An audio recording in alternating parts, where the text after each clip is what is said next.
Right, I promised to do a video on my welding hat.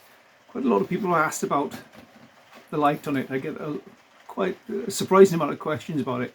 It's very simply, it's nothing special, it's not a special helmet or anything, it's simply a hiking type headlamp that I fitted to the front of mine. Now it was one I used to use in work, and the lamp went a bit floppy on it and it broke, and I had to mess about with it to repair it. So I ended up getting a new one for work and decided to repurpose this one for here.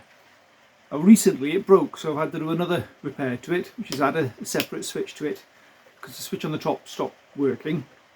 So I rewired that, and you can see inside some very scabby looking wiring in there. So it simply goes from the battery pack to a switch to the lamp.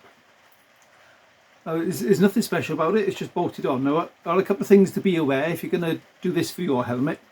Is you need a hiking lamp that has the tilt function on it, although this one's a bit worn out now. So you can then bolt the tilt function of it directly to your welding hat, so then that can be sort of tilted down to where your work area is, and it's made a massive difference to how the welding works, because it negates the light that comes in from the back. Another thing a few suggested is I gaffer tape some black cloth over the back of the helmet. I might yet do that, but when the batteries are charged to fully fresh batteries, freshly charged up batteries in this works really well. Now hopefully I can work out a way of showing this from my point of view, if that makes sense. So I'll have a go at that next. Okay, so if I was welding this section here, for example, light on, and get a good, see well where the light is going to. It's a bit hard to show on the camera, but it does make a huge difference between that and light off.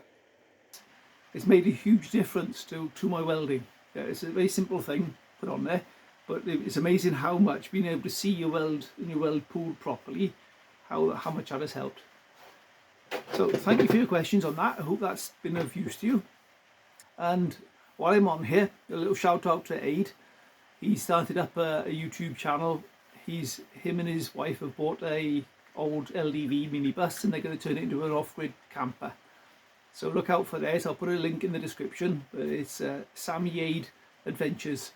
So check them out and subscribe to them. Help him along as well. Thanks for watching. Thanks for subscribing. See you again on the next one.